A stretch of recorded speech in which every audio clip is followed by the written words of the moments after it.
تحية طيبة من بريس 23. أبرز عناوين الأخبار أقدمها لكم أنا آريا حاجي.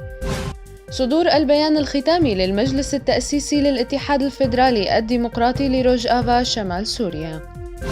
رئيس أركان القوات البرية الأمريكية: لا نستطيع مواجهة روسيا عسكرياً.